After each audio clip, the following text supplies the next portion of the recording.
नमस्कार दोस्तों, आपका स्वागत है मेरे यूट्यूब चैनल पर जिसका नाम है ई बुक वाला। आज आपके लिए एक नई बुक समरी लेकर आया हूँ जिसका नाम है the science of getting rich. Chapter number 1, धनी बनने का अधिकार। निर्धनता की प्रशंसा में चाहे जो भी कहा जाए, पर सच तो यही है कि अर्थात जब तक कोई धनी नहीं है वह पूरी तरह से सफल और सुखी जीवन नहीं जी सकता। जब तक हमारे पास पर्याप्त धन न हो, हम अपनी आत्मा को अर्थात प्रगट एवं प्रतिभा एवं आत्मविश्वास तक नहीं पहुंच सकते। अपनी आत्मा को प्रकट करने के लिए, प्रतिभा को विकसित करने के लिए हमें कई वस्तुओं का प्रयोग करना होगा, और हम इन वस्तुओं को अर्थात तब तक नहीं खरीद सकते हैं जब तक हमारे पास खरीदने के लिए पैसा ना हो। अर्थात कई प्रकार की वस्तुओं का उपयोग करते हुए अपने मस्तिष्क या शरीर या आत्मा को विकसित करते हैं, और समाज इतना व्यवस्थित है कि हमारे पास वस्तुओं को प्राप्त करने के लिए धनी होना बहुत ही आवश्यक है। इस प्रकार धनी बनने का विज्ञान ही समस्त प्रगति का आधार होना चाहिए। प्रकृति का उद्देश्य है जीवन की उन्नति और विकास, और हम सब के लिए या हम सब के पास ही वह सब कुछ होना चाहिए जो हमारे जीवन की शक्ति, सौंदर्य, महिमा और संपन्नता को बढ़ाने में सहायक हो सके। थोड़े में ही अर्थात संतुष्ट होना किसी पाप से कम नहीं है। धनी बनने की इच्छा रखने में कोई बुराई नहीं है। यदि आप संपन्नता की इच्छा रखते हैं तो आप अपने लिए अर्थात एक भरपूर एवं संपन्न जीवन चाहते हैं, और यह इच्छा अर्थात सराहनीय है।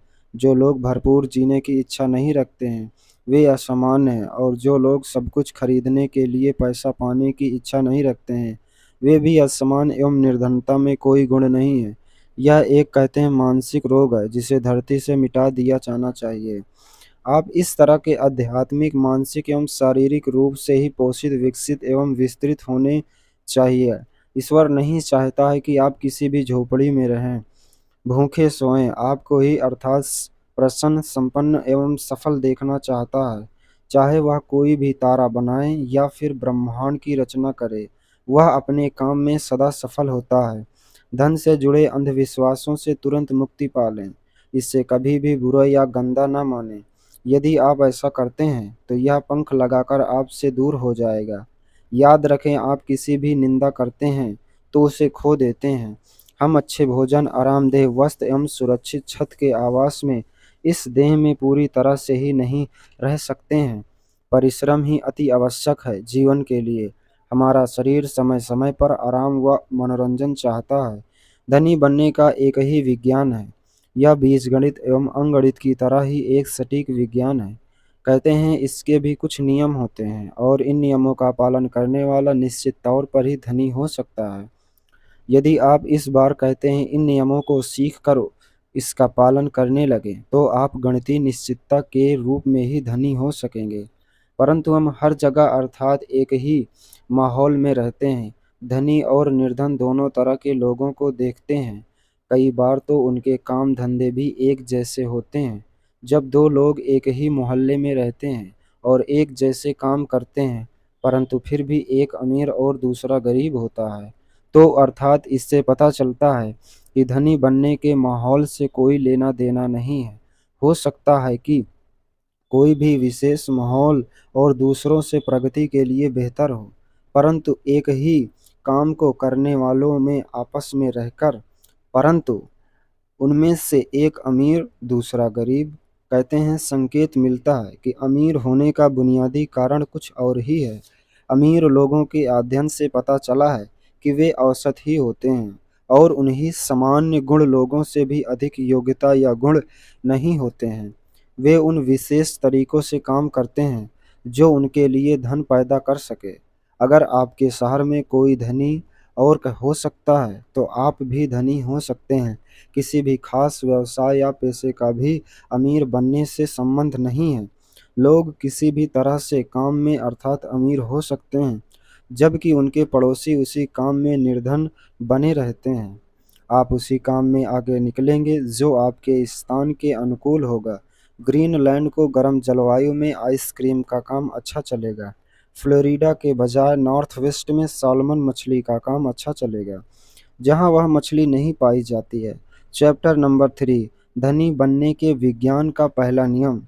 विचार ही एकमात्र ऐसा शक्तिशाली है जो दैवी तत्व को भी मौलिक संपदा पैदा करने में सहायता प्रदान करता है।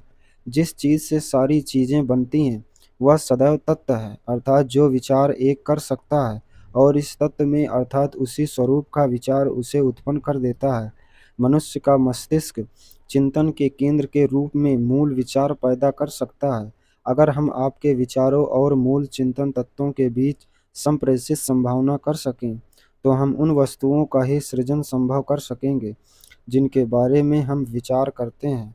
इस संक्षिप्त में निम्नलिखित रूप से दिए गए हैं।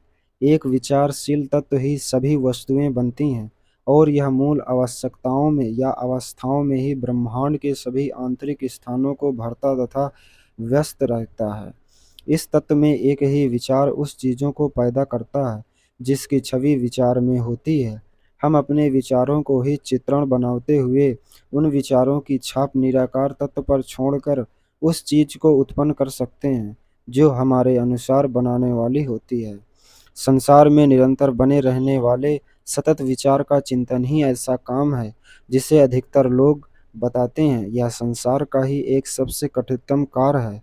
यह और भी सत्य है, अर्थात जब आप सत्य एवं छवियों के विपरीत निर्धनता की छवि पर विचार करने से आपके मन से मैं संबंधित विचार पैदा होंगे। जब तक आप इस कहते हैं सत्य को नहीं मानते हैं कोई भी निर्धनता नहीं है, अर्थात हमारे चारों ओर केवल प्रचुरता और एक विचारशील तत्व से ही सभी वस्तुएं बनी हैं और इन सभी मूल अवस्थाओं में ही ब्रह्मांड के सभी आंतरिक स्थानों को भरता तथा व्यस्त होता है। इन तत्वों में एक विचार और उस चीज को ही पैदा करता है जिसकी छवि विचार में होती है। हम अपने विचारों को चित्रण बनाते हुए उन विचारों की छाप निराकार तत्व पर ही छोड़कर उस चीज को ही उत्पन्न कर सकते हैं जो हमारे अनुसार ही बनाने वाली है। आप केवल दूसरों की भलाई के लिए ही, मानव जाति की मुक्ति के लिए, स्वयं को खोजने के लिए, परोपकार एवं समर्पण, आनंद और अनुभव करने के लिए धनी नहीं होना चाहते हैं। आध्यात्मिक एवं आनंद जीवन का एक हिस्सा है और वे किसी भी दूसरे हिस्से से बेहतर एवं नेक नहीं हो सकता है। चैप्टर नंबर 4, निश्चित तरीके से विचार करना। आप अपने अवचेतक मन को केंद्रित रखें। लगातार कहते हैं कि मैं दिन प्रतिदिन संपन्न हो रहा हूँ, मैं दिन प्रतिदिन संपन्न और विवेकशील हो रहा हूँ, मेरी संपदा दिन प्रतिदिन कई गुनी हो रही है, मैं उन्नति करते हुए वित्तीय रूप से प्रगति कर रहा हूँ। हमारा अवचेतक मन हमारे विश्वास, भावना, धारणा आदि को ही सजग भाव से ही सत्य के रूप में स्वीकारता है। धनी बनने के लिए विचार की शक्ति बहुत आवश्यक है। एक बढ़ई, आरी और वसूली और रंदे की मदद से ही अर्थात सुंदर फर्नीचर तैयार करता है। दूसरा बढ़ई भी उन्हीं औजारों का उपयोग करके वैसे ही सामान बनाता है, परंतु उसका उत्पादन घटिया बनता है। इसी वजह से ही उसे औजारों का सही तरह से प्रयोग करना नहीं आता। आपके मस्तिष्क की विभिन्न शक्तियाँ और औजार जिनका प्रयोग आपको बनाएंगी। यदि आप किसी ऐसे काम में संलग्न हैं जो आपके मस्तिष्क औजारों से मेल खाती है तो आपके लिए सफल होना आसान होगा। आमतौर पर आप व्यवसाय से अच्छा प्रदर्शन करेंगे जिसमें आप अपनी शक्तिशाली उपयोगिता का उपयोग करेंगे, जिसके लिए आप सहज भाव से ही उपयुक्त, परंतु इसकी अपनी सीमाएं हैं। हम जिन योग्यताओं के साथ जन्मे हैं वे हमारे पेशे को तय नहीं करती हैं। चाहे वह आप पेशे बदलें या न बदलें, आप केवल वर्तमान कार्य उसी पेशे के तालमेल में होने चाहिए जिसमें आप इस सत्य से आप जिस पद पर और उसका सृजनात्मक प्रयोग करते हुए दूसरे पद तक जा सके। परंतु आपको अपने कामों को एक निश्चित तरीके से करना होगा। अगर आपको अपने काम के ही सिलसिले में अर्थात फ़ोन या डाक ऑनलाइन माध्यम से आमने सामने लोगों के संपर्क में आना पड़ता है तो आपके सारे प्रयत्न यही होने चाहिए कि आप उन्हें वृद्धि का भी एहसास करा सकें। जब आप सफलता जैसे कुछ अनुभव करते हैं तो आपको इसलिए होता है क्योंकि आपके पर्याप्त नहीं मांगा है और आगे चलते और अपनी मनचाही चीज़ों में कोई अधिक बड़ी चीज़ निश्चित रूप से प्राप्त करेंगे। यह हमेशा याद रखें कि आप इसलिए ही असफल नहीं होंगे कि आप में मनचाहा काम करने की योग्यता नहीं है। ऐसा भी बहुत से लोग सफल हुए हैं जिनके पास पर्याप्त योग्यता नहीं थी। यदि इस पुस्तक के अनुसार ही चलते हैं तो आप अपने ही कामों के लिए आवश्यक प्रतिभा विकसित कर सकेंगे। योग्यता विकसित करने के लिए विज्ञान पर प्रकाश डालने का कार्य ही इस पुस्तक के दायरे में नहीं है, परंतु यह निश्चित तौर पर ही धनी बनाने की प्रक्रिया की आसान और निश्चित करती है। इस पुस्तक का अध्ययन करने से सदा आप साथ रखें और जब तक कि आप कहते हैं इनमें से दिए गए विचारों के लिए निपुण न हो जाएं। जब आप इस कहते हैं विश्वास में पूरी तरह से स्थापित हो जाएं, तो आप स्वयं को ही ऐसे मनोरंजन और सुविधाओं से दूर रखें। उन स्थानों से दूर रहेंगे जहां भाषण या उपदेशों में विरोध विचार दिए जा रहे हैं।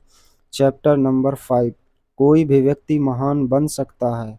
हम उसके भीतर शक्ति का सिद्धांत समाया है। यदि हम कहते हैं इस सिद्धांत का बुद्धिमत्ता से प्रयोग करें, वह सही मार्ग पर चलें तो अपनी आंतरिक शक्तियों का विकास कर सकते हैं।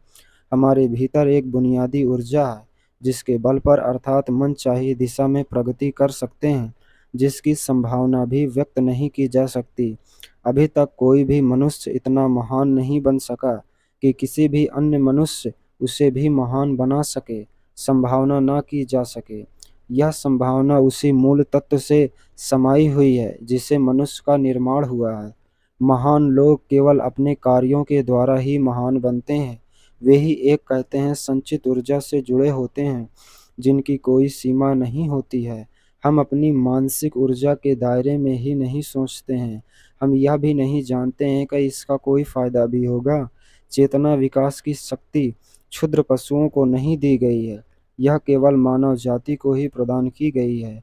हम क्षुद्र पशुओं को केवल अपनी ही हद तक प्रशिक्षित एवं विकसित कर सकते हैं। हमें केवल उन्हें अर्थात प्रशिक्षित एवं विकसित करने के लिए शक्ति प्रदान की गई है। हमारा जन्म विकास करने के लिए हुआ है और हमारा विकास विकास के लिए आवश्यक है। हमारे प्रसन्न रहने के लिए आवश्यक है कि हम हमेशा बढ़ते रहें। बिना विकास के जीवन असहनीय होकर रह जाता है तथा जो व्यक्ति अर्थात ऐसा नहीं कर पाता है वह न तो निर्बल हो जाता है या उसे पागल हो जाता है। हम जितना अधिक महान और सामंजस्यपूर्ण विकास करते जाते हैं उतना ही अधिक प्रसन्नता की ओर गहराइयों में उतरते चले जाते हैं। किसी भी मनुष्य ने ऐसे भी संभावना नहीं होती है जो किसी दूसरे मनुष्य में न हो। यदि वे अर्थात ही स्वाभाविक रूप से प्रगति करते हैं तो कोई भी दो मनुष्य एक जैसे नहीं होंगे और न ही एक सामान्य होंगे। निर्धनता महान की राह में बाधा नहीं है। निर्धनता को सदा इस दूर किया जा सकता है। अब्राहम लिंकन निर्धन थे और महानतम सिविल इंजीनियरों में से एक लोकोमोटिव इंजन के आविष्कारक जॉर्ज स्टीफेंसन कोयले की खदान में काम करते थे। उसी खदान में काम करते हुए उन्होंने जागरूक होकर ही चिंतन करना आरंभ किया। जेम्स वाट बचपन से ही रोगी बालक रहे। उनमें इतनी भी ताकत नहीं थी कि स्कूल जा सकें। डब्ल्यू क्लीमेंट स्टोन एक निर्धन परिवार में जन्मे थे। उन्होंने बचपन से आजीविका कमाने के लिए शिकागो की सड़कों पर अखबार बेचने पड़े। निर्धनता और कष्ट से उबारें और उससे लखपति बीमा अधिकारी बने और इन सभी मामलों में ही हम शक्ति के सिद्धांत को देते हैं। नमस्कार दोस्तों।